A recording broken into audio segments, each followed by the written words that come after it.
Storytelling Ron here, and I am really excited about the last few days of my Kickstarter. I'm really grateful for you guys for backing it, and I'm personally, I guess it's about people just being interested in what you're doing, and that really encourages you to work harder and do more and get something awesome happening. And this is my last little video, I guess, before it ends, just to show you and to make sure you backers know what you're getting into.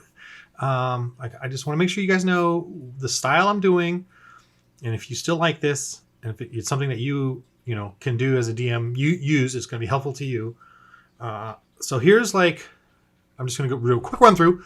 I hope this is quick. This is the Goblin Fortress. As you can see, there's the bigger map, the whole thing, and then this little red square is this close up here, and this is about the size of my paper minis, or digital tokens. And this is the color's not done. I'm just doing the flat tones right now, getting the basic colors.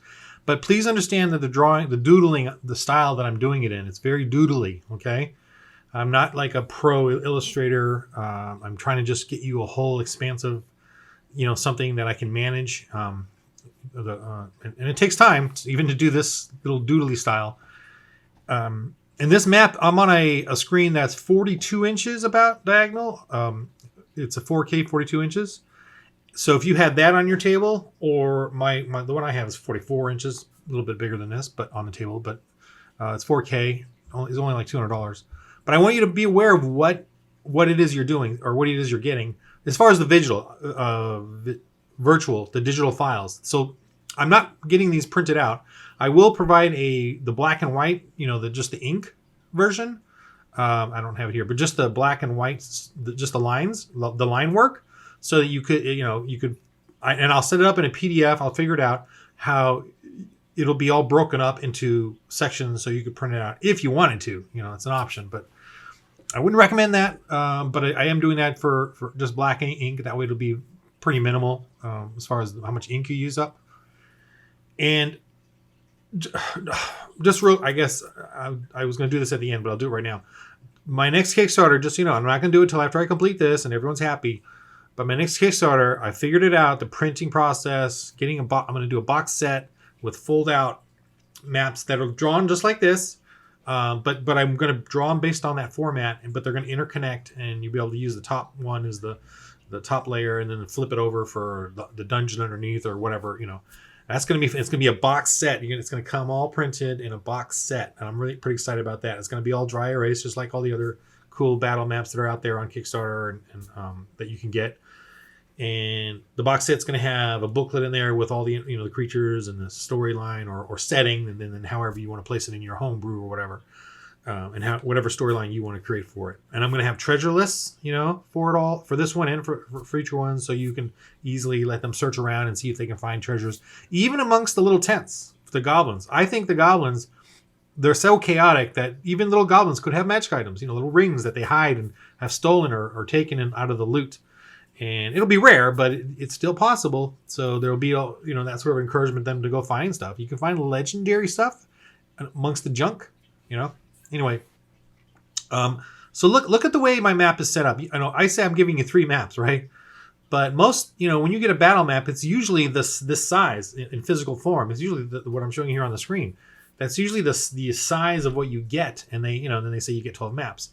But I'm giving you this is 12 maps, 1, 2, 3, 4, 5 by 1, 2, 3, 4, 5. I'll say 4 by 4.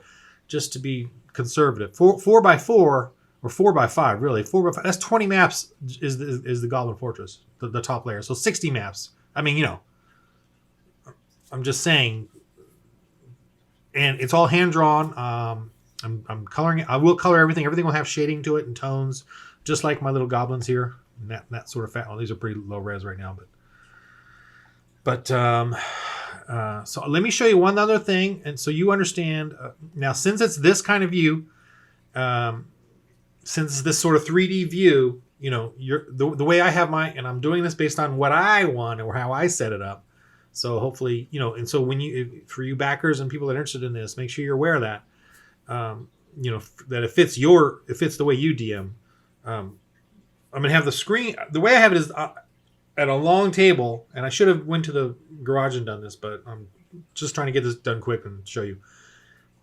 A long table. I'm on one side of the long table with all my D&D DM stuff, and then the screen is showing to them all the players, and they're all together, on one side of the the long end of the table, and so I kind of scrunch them all together as they're looking at this, and I'm looking at it, and it's upside down for me. So just be aware of that.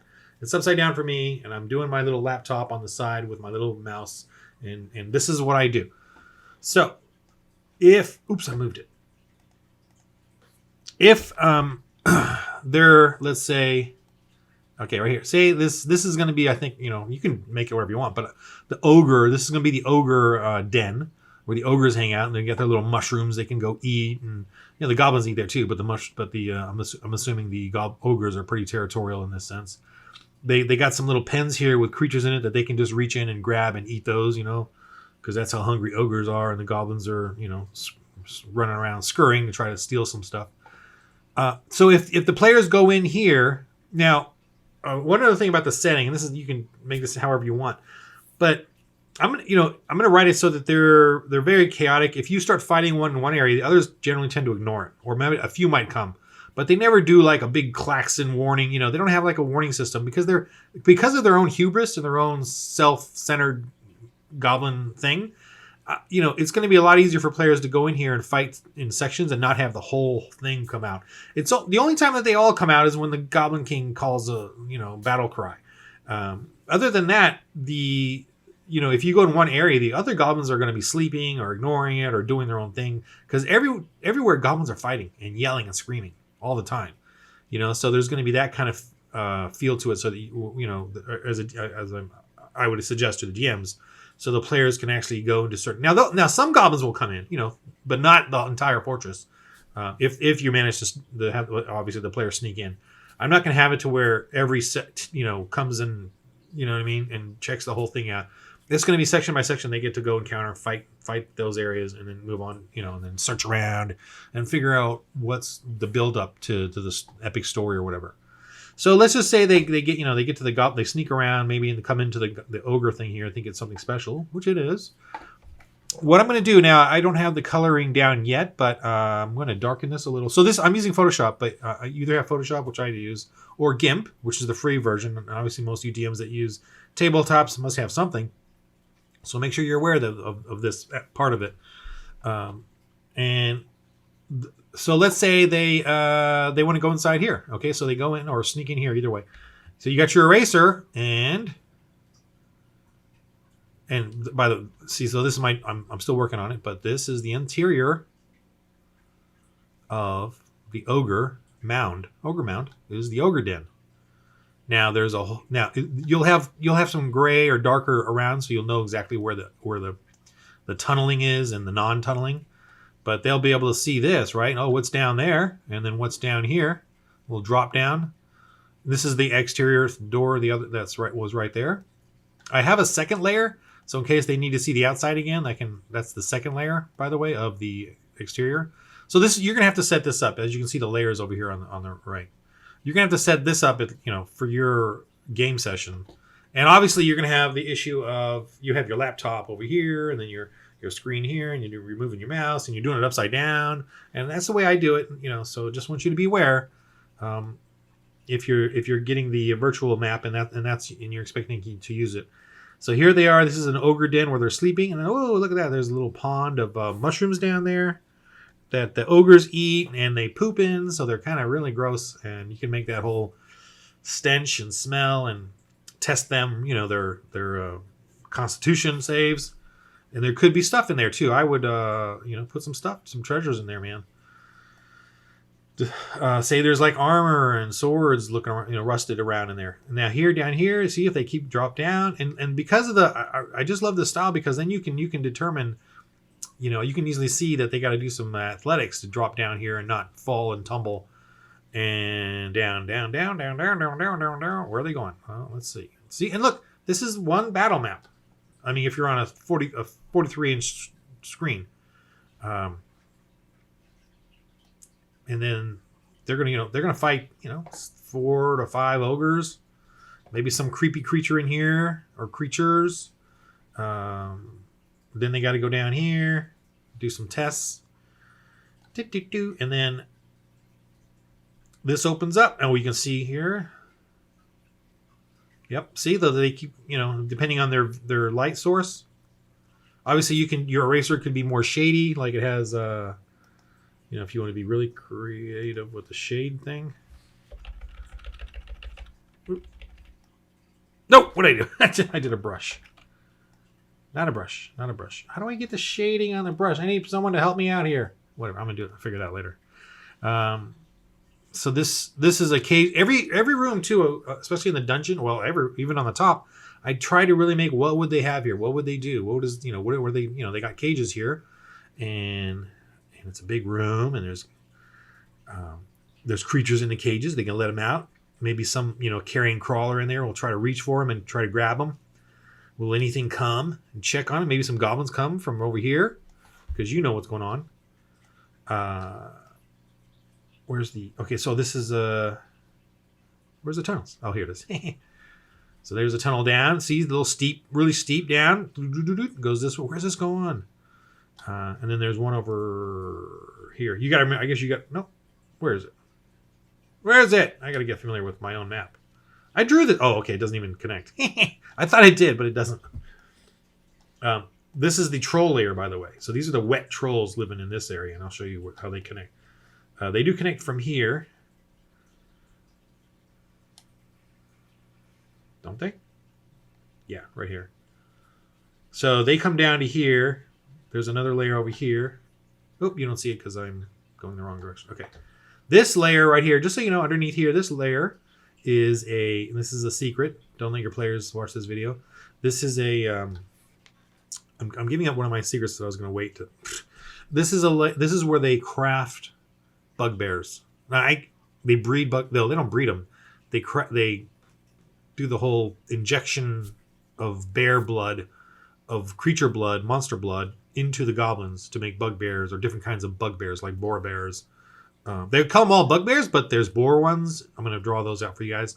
Then there's other ones that, have to do with creatures or monsters that the goblins are able to actually, when they're pups, most of them die from it, but then they don't care. They just keep doing more. And then they try to get, bigger bugbears. Now, I do believe that bugbears are tribal too. They have their own, and I think that they came from the goblins just this way, but goblins still have this ancient arcana, where they can do this. They can craft bugbears, and that's how there's bugbears. Thank you for the stretch goal. That's what this is.